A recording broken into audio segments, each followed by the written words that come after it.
গারে সখী মধুর সুরে গারে সখী গান। আলোচিত সমালোচিত গায়ক ও সুরকার মাইনুল আহসান নোবেল, যিনি দুই বাংলায় নোবেল ম্যান নামেই সবচেয়ে বেশি পরিচিত। 2018 সালে ভারতীয় সঙ্গীত প্রতিযোগিতামূলক অনুষ্ঠান সারেগামাপা বাংলাতে অংশগ্রহণের মাধ্যমে শুধু দুই বাংলাতেই নয়, বিশ্বে ছড়িয়ে পড়া বাংলা ভাষাভাষী মানুষের হৃদয় জয় করেন নোবেল। তবে গানের জন্য না যতটা আলোচিত, ব্যক্তিগত বিতর্কিত কাণ্ডে তার চেয়ে বেশি সমালোচিত। বিশেষ করে নারী ও মাদক কাণ্ডে জড়িয়ে নতুন নতুন সমালোচনার জন্ম দিয়েছেন নোবেল। কয়েকবার জেলেও গিয়েছেন এই সঙ্গীত শিল্পী। এদিকে ফের দেশ জুড়ে আলোচনার জন্ম দিয়েছেন নোবেল।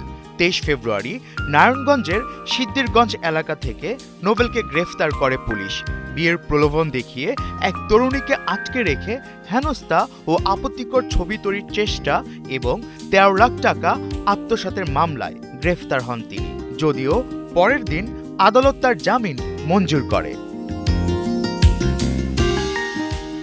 জানা যায়, জামিনে মুক্তি পেয়ে আবারও ভুক্তভোগী তরুণীকে নির্যাতন করেন নোবেল। একই মামলায় 2025 সালেও জেলে গিয়েছিলেন এই গায়ক। 2023 সালেও প্রতারণার মামলায় নোবেলকে গ্রেফতার করেছিল পুলিশ। সেই সময় এই ঘটনা বেশ কয়েকবার আলোচনার জন্ম দিয়েছিল।